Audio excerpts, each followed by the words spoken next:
At 9:15 a.m., my son threw my drafting table into the rain and told me I didn't live there anymore.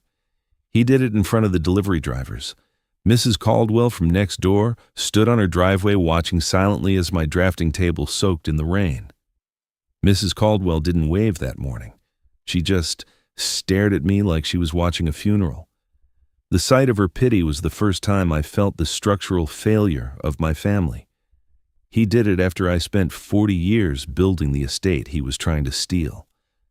I didn't know yet that Ethan had already scheduled the lock replacement before breakfast. Welcome to Men's True Revenge Stories. Grab your snacks, sit back, and remember, the people in this story had every chance to do the right thing. They just chose the wrong one. Like and subscribe. My name is Edward Halvorsen. I am 74 years old. I'm a retired structural architect. For 42 years, I designed the skeletons of the most expensive office towers in Phoenix, Arizona. I understand how buildings breathe. I understand how weight is distributed across a foundation. I understand that a single architectural flaw, if ignored, can lead to a catastrophic collapse of the entire structure. I also understand how people can crumble under the pressure of greed. I built the Halvorsen Tower in 1989. I touched the rebar. I checked every tension cable. I taught Ethan how to hold a pencil at my drafting table when he was 5 years old. I showed him how to draw a straight line, telling him that a man's integrity is his most important measurement. I didn't realize that 40 years later, he would use that same table to sign an illegal eviction notice against me. I live in a $1.5 million mid-century modern estate in Paradise Valley. The foundation is solid granite. The floor-to-ceiling glass looks out over the Camelback Mountain. The living room floor is polished aggregate stone. I built this house for my late wife, Eleanor. She passed away 4 years ago. The silence she left behind was the only leak I couldn't fix. I kept her library exactly as she left it. Every first edition of Victorian poetry, every hand-annotated architectural journal. It was the lung of the house. Ethan saw it as dead space. He said the library had better airflow for cardio machines. He saw it as a place where he could burn calories while ignoring his debt. I didn't know yet that my phone call would be the definitive structural audit of his life. 3 months before the eviction, I signed a quitclaim deed. I didn't know yet that the county recorder would file my secret counter memo before sunset. I didn't know yet that the gym equipment they ordered would become evidence in a federal fraud case. I am an architect. I don't build houses that collapse, and I don't let parasites destroy the foundation of my life. On January 12th, Ethan arrived at my home without an appointment. He brought 3 suitcases. Vanessa was waiting in the Range Rover with the engine running. "Dad," Ethan said on the front porch, "the market has shifted. We need to downsize while the new fund stabilizes. We thought we could stay in the guest wing for a few months. Just until the spring." I looked at my son. I looked at the 3 suitcases. I saw the fatigue in his eyes. But I missed the calculation behind them. I am a father first and an architect second. I opened the door. That was my first mistake. Within 48 hours, the guest wing was not enough. Vanessa complained about the lighting in the kitchen. Ethan complained about the outdated furniture in the living room. They moved my drafting table, the solid oak table where I designed the Halvorsen Tower, into the garage. They replaced it with a minimalist Italian sofa that cost $12,000. I checked the credit card statement that night. They had used my secondary emergency card, the one I had given Ethan for fuel and groceries only 10 years ago. I sat in my study that evening. I listened to them laughing in the kitchen over a $200 bottle of wine. My wine. From my cellar.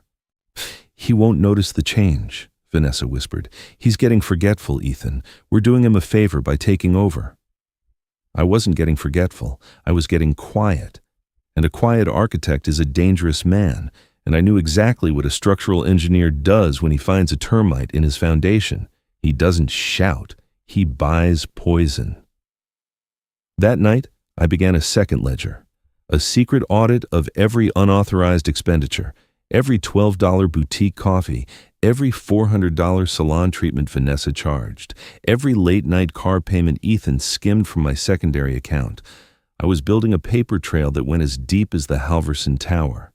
If they wanted to treat my life as a commercial asset, I would treat their exit as a bankruptcy liquidation. I didn't know yet that the home gym would be the definitive turning point in their legal ruin. On February 14th, Valentine's Day, Ethan handed me a legal folder. We were sitting on the patio overlooking the pool. The desert heat was beginning to rise. "Dad," Ethan said, "we need to talk about the long-term protection of the estate. With your heart condition, the probate taxes will be a nightmare for me. If we transfer the deed to my name now, we bypass the state entirely. You stay here forever. Nothing changes, except the paperwork." I looked at the quitclaim deed. I looked at the signature line. I saw the way his hand was shaking slightly. He wasn't worried about the taxes. He was worried about the debt collectors I knew were circling his failed fund. "I need to consult my attorney," I said. "I never sign a structure I haven't inspected twice." "Why?" Ethan snapped. "Don't you trust your own son?" "I'm trying to save your legacy, Dad." Vanessa had already measured the library walls before asking my permission. Vanessa is already planning the renovations to make the house future-proof. I began to investigate their credit history. I hired a private investigator who specialized in corporate debt. His name was Victor Thorne. Thorne had a face like a used anvil and a voice like gravel. He delivered the report to me at a nondescript Starbucks in Scottsdale. Victor didn't look surprised when he handed me the file. He looked tired, like he had seen this exact betrayal before. Ethan was 65 days late on his mortgage. He was 90 days delinquent on a commercial lease. Vanessa's personal credit cards were maxed at $312,000. They weren't just downsizing. They were escaping. They viewed my $1.5 million estate as their final escape capsule. I shared this with Richard Holloway. Richard didn't look surprised. He just adjusted his glasses. "Edward, a cornered wolf is most dangerous when it finds a hole in the fence. Let's make sure the fence is made of reinforced legal steel." I didn't sign it that day, but I didn't say no. I went to see my attorney, Richard Holloway. Richard has been my legal shadow for 30 years. He is 68 years old and has the emotional range of a stone wall. "Richard," I said, "he wants the deed." "If you give him the deed, you give him the power to sell," Richard warned. Unless what?" Richard pulled a specific form from his desk. "Unless we attach a rider, a life estate clause. It means he owns the title. But you own the right to live there until the day you die. He can't sell it. He can't mortgage it. He can't evict you. And there's a second clause we can add, a behavioral breach clause. If the title holder attempts to interfere with the life tenant's quiet enjoyment, the title reverts to a trust."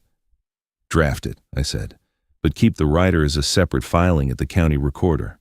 Let him see the quitclaim deed. Let him think he won." I didn't know yet that the home gym would be the trigger for the reversal. The atmosphere in the house changed on March 4th. The quitclaim deed had been filed. Ethan was officially the owner on the primary public record. Common courtesy vanished. Vanessa stopped asking if I wanted dinner. She started ordering delivery for two and eating it in front of me. Ethan stopped asking how my physical therapy was going. He started measuring the master suite for a modern upgrade. At exactly 9:15 a.m. on March 18th, I woke up to the sound of heavy machinery. A white delivery van was parked in the driveway. 3 men in grimy t-shirts were hauling heavy boxes through my front door. "What is this?" I asked, standing in the foyer with my cane. "The equipment for the Halvorsen Performance Center," Ethan said. He was wearing brand new designer workout gear. "We're turning your library into a home gym." "Dad." "The library," I said. "That's where my archives are. My blueprints, Eleanor's first editions." This was the last room Eleanor walked through before the hospital took her away. "They're in the garage, Edward," Vanessa said, not looking up from her phone. "The library has the best ventilation for a pec deck and a squat rack." And honestly, nobody reads actual books anymore. I watched Vanessa pull a metal tape measure from her designer handbag. She began measuring the wall where Eleanor's first editions were shelved. She didn't wait for my response. She didn't even acknowledge that I was standing 3 feet away. She tapped the corner of the shelf with the metal tape, a sharp clinking sound that felt like a chisel against my heart. "The Pelotons will go here," she said to Ethan. "We'll need to rip out the built-in cedar. It's too dark for the aesthetic." I watched as the delivery foreman handed Ethan an electronic clipboard. "Sir, we need the final balance of $12,400 before we unload the treadmill." Ethan pulled out my secondary credit card with a practiced, arrogant flick of his wrist. He swiped it. The machine emitted a long, low beep. "Rejected!" The screen flashed in bright red letters. Vanessa's expression shifted from boredom to a sharp, clinical panic. "Try it again," she hissed. "It's probably just the machine," Ethan said, his voice tightening. He swiped it a second time. "Rejected." The foreman looked at me. The delivery drivers looked at each other. Ethan's face turned the color of raw mahogany. He had to call his bank right there, on the front porch, in front of the help. I sat on my stone wall and watched. I knew precisely why it was rejected. I had lowered the daily limit to $50 at 8:45 a.m. "I'm not moving my library," I said. Ethan stepped toward me. He was taller than me. He utilized his height like a weapon. "You don't understand, Dad. I'm the owner now. I've authorized a total renovation of the East Wing. And frankly, your presence is making the vibe difficult for Vanessa. We found a lovely assisted living suite in Mesa. It has a view of a fountain. You'll love it." "You're evicting me?" I asked. My voice was a whisper, a structural engineer's whisper. "The locks are being changed at noon," Ethan said. The night before, Ethan had already removed my access code from the front gate keypad. "Your suitcases are already in the Range Rover. We'll drive you to Mesa ourselves. It's for your own good." "Dad." I looked at the men carrying the $15,000 treadmill into my library. I looked at the blueprints of the buildings I had built, now sat in a cardboard box near the trash can. I reached into my pocket. I pulled out my phone. "Give me a moment," I said. I walked to the end of the driveway. The March sun was already punishing. I didn't call Ethan. I didn't call Vanessa. I called the Maricopa County Sheriff's Civil Division. "This is Edward Halvorsen," I said. "I'm the primary life tenant at 4402 Halvorsen Estate Way. I am reporting an illegal lockout in progress. I have a recorded life estate rider filed with the county recorder. The title holder is currently attempting to remove my property from the premises. Does the title holder have a court-ordered eviction notice, Mr. Halvorsen?" the officer asked. "He does not," I said. "He believes the quitclaim deed is absolute. We are dispatching a deputy to the scene for a peace officer standby," the officer confirmed. "Do not attempt to re-enter the home until the deputy arrives." I ended the call at 9:32 a.m. and I sat on the low stone wall at the edge of my property. I watched my life being dismantled. My drafting table was leaning against the guest house. A light rain, a rare Arizona spring shower, began to fall. I watched the water hit the ancient oak wood of my table, the table where I had designed the future of the city. Ethan came out onto the porch. "Dad, get in the car. You're going to catch a cold. Don't make this a scene." "I'm not going to Mesa, Ethan," I said. "You don't have a choice," he yelled. "I have the deed. I have the legal right." I didn't know yet that the quiet enjoyment clause was about to be the loudest thing he ever heard. Ethan went back inside. He slammed the door. I heard the electronic lock engage. He had officially locked his 74-year-old father out of his own home in the rain. The massive, irreversible legal machinery was now in motion. If you've ever trusted your family with your home, you already know how dangerous that trust can be. 97% of people watch but don't subscribe, and it means everything to our channel. The deputy arrived at 10:15 a.m. His name was Deputy Carter. He was a heavy-set man with a mustache that suggested he had seen every form of human disappointment. He parked his SUV behind the white delivery van. While the deputy was reading the documents, I thought about the Halvorsen Tower again. I remember the architect of record on a competing tower, a man named Henderson. Henderson had cut corners on the structural joints to save 11% on the procurement budget. His building had failed the seismic inspection in 1994. The repair costs had bankrupted his firm. Ethan was doing the same thing. He was cutting the legal corners of our relationship to save his lifestyle, and I was the seismic inspector. "Mr. Halvorsen, I'm Carter." I handed him the folder Richard Holloway had prepared for me, the certified copy of the life estate rider.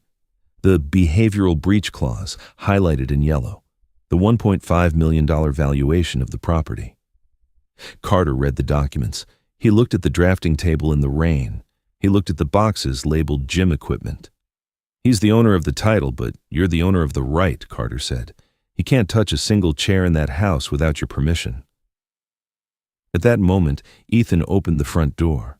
He was wearing his workout gloves. Ethan stopped speaking mid-sentence when he saw the badge. He saw the sheriff's star on the door of the SUV. His face transitioned from arrogance to a pale, clinical mask of fear. "Deputy," Ethan said, his voice cracking, "is there a problem?" "There's a significant problem, sir," Carter said. "Are you Ethan Halvorsen?" "I am. I'm the owner of this property." "Sir, you are the title holder. This gentleman is the life tenant. You have no authority to remove his property. You have no authority to change the locks. And according to this filing, you have no authority to be on the premises if you are interfering with his quiet enjoyment." "It's just a gym," Ethan yelled. "I'm improving the value of the house." "You're committing an illegal lockout of a senior citizen," Carter said, "and I strongly suggest you put that table back inside before the rain ruins it." I stood up from the stone wall. I didn't use my cane to lean on, but I used it to point at Ethan. "You have 2 hours, Ethan," I said, "to remove everything that doesn't belong to me, including your suitcases." Ethan and Vanessa didn't leave immediately. They locked themselves in the kitchen for 40 minutes. I sat on the porch with Deputy Carter. We watched the rain stop and the desert sun come back out. My drafting table was back inside the foyer. Ethan had carried it in himself. He was panting. The home gym gear was still in the boxes sitting on the driveway. Vanessa came out first. She wasn't holding her phone. She was holding a glass of water and her hands were shaking. "Edward," she said, "please, we have nowhere else to go." The investors pulled the funding for the fund last week. The Range Rover is being repossessed on Monday. We were going to use the home equity to pay off the personal debt. "You're going to mortgage my home to pay for your white Range Rover?" I asked. He had already applied for a $420,000 equity extraction loan using my estate as collateral. "It was a business strategy," Ethan yelled from the doorway. "It was a liquidation of my history," I replied. By day 3 of the legal fallout, Ethan escalated. He contacted my late wife's sister, Sarah. He told her I was mentally unstable. He told her I was being manipulated by my attorney. He suggested an emergency guardianship was necessary. Sarah called me that night. "Edward, Ethan says you're not well. He says you're confused about the house." "I am perfectly well, Sarah," I said. "I am currently looking at a $15,000 PEC deck sitting in my library. I'm looking at Ethan's name on a fraudulent loan application using my property as collateral." The silence from the other end of the line was heavy. "I will call Ethan," Sarah said, "and I will tell him to stay away from the family lawyers." She did, and Ethan stopped calling the relatives. The news spread through the Paradise Valley Country Club by sunset. I am a member of the Gold Circle. Ethan has spent the last year trying to get a secondary membership on my account. He has been telling the club manager that he is taking over the family office. He has been signing for lunch on my member number for 6 months. I received the invoice for a $400 champagne brunch he hosted for his investors. I called the club manager, Timothy. "Timothy, remove the secondary authorization for Ethan Halvorsen and inform him that any future charges will be reported as unauthorized commercial use." Ethan was at the club bar when the notification hit his phone. Everyone in the lounge saw him get rejected. Everyone saw him have to pay for his drink in cash. The club manager removed his temporary access badge while people were still watching. His alpha male entrepreneur status collapsed in front of the city's power brokers. He wasn't the successor. He was the intruder. The micro-humiliations didn't stop there. At exactly 2:15 p.m., a three-man team from Ethan's main investment group arrived at the front gate. I instructed the security guard to let them through. I met them in the library, which was currently filled with boxes. They were looking for Ethan. They were looking for the collateral report he had promised them, based on the home's equity. I handed them the Richard Holloway memo instead. I watched as they realized Ethan had tried to leverage a property he no longer controlled. One of them, a man named Henderson, simply laughed. "He told us you were in a coma, Edward," Henderson said. "He told us the estate was settled." They left within 10 minutes, taking their investment offers with them. On day 7, I received an email from Richard Holloway. Subject: Behavioral breach confirmed. The county recorder had accepted the filing. The behavioral breach had been documented by Deputy Carter's official report. Under the terms of the rider I had signed 3 months ago, the title was no longer in Ethan's name. It had reverted to the Halvorsen family trust, which I controlled.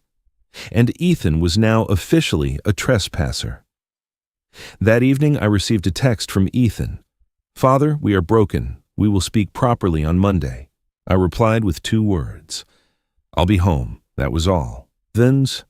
On March 25th, at exactly 10 a.m., Richard Holloway arrived at the house. He was carrying a black briefcase. He was followed by 2 men from a professional moving company. Ethan and Vanessa were in the kitchen. They were eating cereal. They looked like refugees in a house they thought they owned. "Ethan," Richard said, placing the briefcase on the walnut table, "you are no longer the owner of record for this property." Ethan laughed, but it was a dry, hollow sound. "I signed the quitclaim. Everyone saw it. And Edward signed a behavioral breach rider," Richard said, "and Deputy Carter signed an illegal lockout report. The title has reverted." Richard pulled out the title registry printout. Ethan's name was gone. The owner was listed as the Halvorsen Family Trust. "You have 60 minutes to pack your things," I said. "The movers are here to assist with anything heavy." The neighbors watched from their driveways as the gym equipment was carried back out of my library. Vanessa started to cry. "Edward, please, it's just a gym. We can send the equipment back." "It's not about the gym, Vanessa," I said. "It's about the weight distribution. You tried to build your life on a foundation you didn't own. And the structure has failed." I stood by the floor-to-ceiling glass. I watched Ethan start to pack his expensive workout clothes into a garbage bag. The designer workout gear looked pathetic now. The removal was loud. The movers hauled the pec deck and the squat rack out of my library. They scraped the floor. They made a mess. Ethan sat on the stairs, holding his head in his hands. "I have $87,000 in personal guarantees on that equipment, Dad," Ethan whispered. "If I return it, I lose the deposit and the credit line is canceled." "That sounds like a structural flaw in your business model," I said. At 11:30 a.m., the doorbell rang again. It was the sheriff's department, but not Deputy Carter. It was a sheriff's sergeant and 2 people in plain clothes.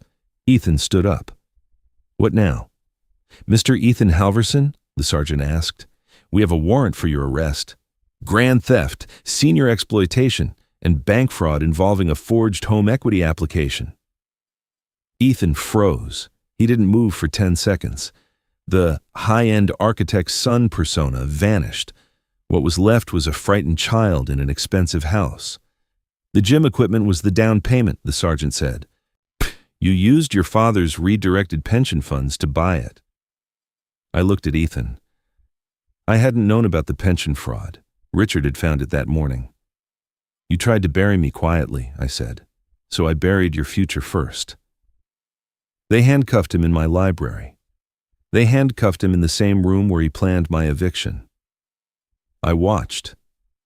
I didn't feel anger. I felt the clinical detachment of a demolition expert. The house staff, my 2 gardeners and the housekeeper who had worked for me for 20 years, were standing in the hallway. They watched silently. They already knew what he had done. They followed him with their eyes as the deputies led him down the hall. Vanessa walked behind them, carrying her duty-free shopping bags in a small suitcase. She didn't look at me once. She was already looking at her phone.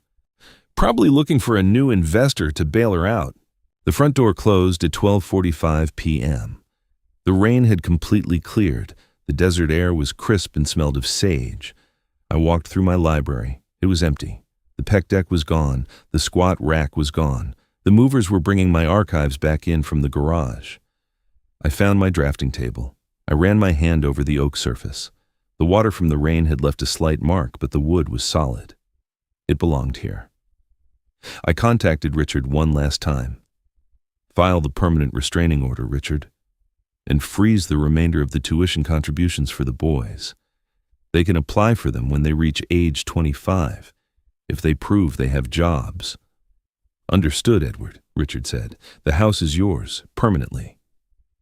I walked past the front door slowly and locked it behind me without looking back. But I didn't need to see Ethan in the back of that SUV. I didn't need to see the Range Rover being towed. I knew the load had been redistributed. I sat at my drafting table. I opened a fresh sheet of vellum. I picked up a pencil. The house had never been this quiet before. The ledger was perfectly balanced. By sunset, the story had reached the front page of the Arizona Business Journal's social section. Architect Edward Halvorsen resumes control of estate after attempted coup. The legal details of the behavioral breach were disseminated to every broker in the valley.